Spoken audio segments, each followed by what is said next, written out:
terrorist attack on Coptic Christians in Egypt highlights the urgency for President Trump to designate the Muslim Brotherhood as a terrorist organization.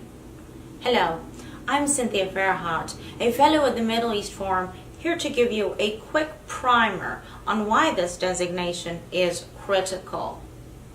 The Muslim Brotherhood was founded in my native Egypt in 1928 by Hassan al-Banna, a charismatic school teacher who called for religious revival culminating in the establishment of a global Islamic caliphate.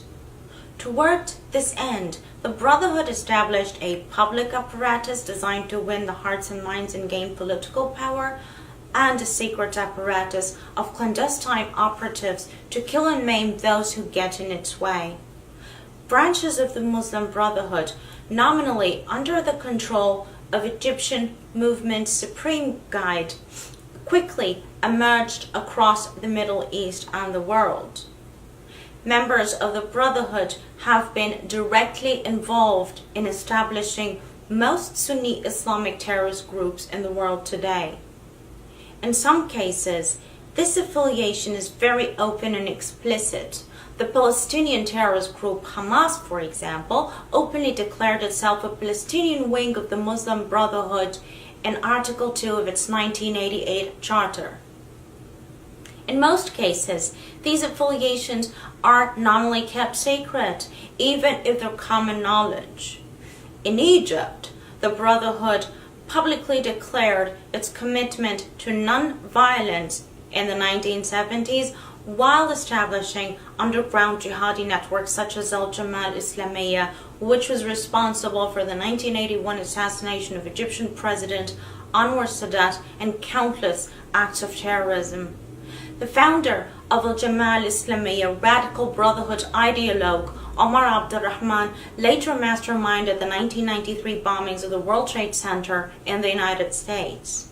In 1985, three Muslim Brotherhood leaders operating out of Pakistan, Abdullah Azzam, Osama bin Laden, and Ayman al-Zawahiri, founded the organization that would later call itself Al-Qaeda. The Caliph of Islamic State, commonly known as ISIS, Abu Bakr al-Baghdadi, was a member of the Iraqi Muslim Brotherhood before going underground. While the Muslim Brotherhood in Egypt and elsewhere deploys violence, its representatives in the West often use different tactics. Even ostensibly non-violent Brotherhood institutions and affiliates pose an immense danger by working to fund Brotherhood-affiliated terror groups. In the United States, Brotherhood activists established a number of prominent Muslim organizations, many of which were later named by federal prosecutors as unindicted co-conspirators during the 2007-2008 Holy Land Foundation terrorism financing trial. The Council on American Islamic Relations is the worst of the bunch. No less than 6 of its former officials have been convicted of terror-related charges. Equally pernicious is the role of the ostensibly non-violent Brotherhood leaders and affiliated media outlets in indoctrinating local Muslim communities and legitimizing terrorist violence.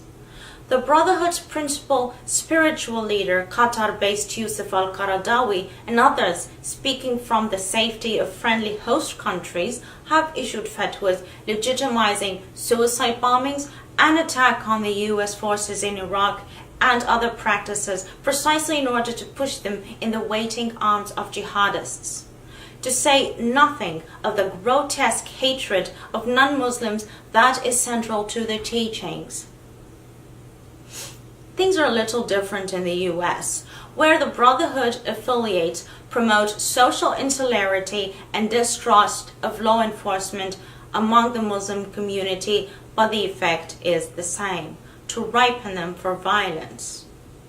In the wake of reports in recent months that the Trump administration is considering designating the Brotherhood a terrorist organization, and the introduction of congressional legislation to this effect, Brotherhood sympathizers, including some Arab governments, have launched a well-financed public relations campaign that has thoroughly penetrated mainstream media, including op-eds and premier newspapers. They will tell you that the Muslim Brotherhood is too popular among Muslims worldwide to mess with. It's a lie. The Brotherhood's most celebrated electoral victory in the Middle East, the irregular election of Mohamed Morsi as president of Egypt in 2012, was short-lived, precipitating the largest anti-government protest in Middle East history. In the West, support for the Brotherhood exists only among a thin layer of radicalized Muslims. A 2011 Gallup poll pegged support for Cairo among US Muslims at less than 12%.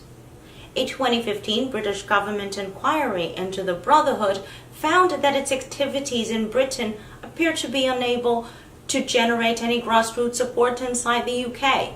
Nevertheless, many Western governments have treated them as bona fide representatives of Muslim communities.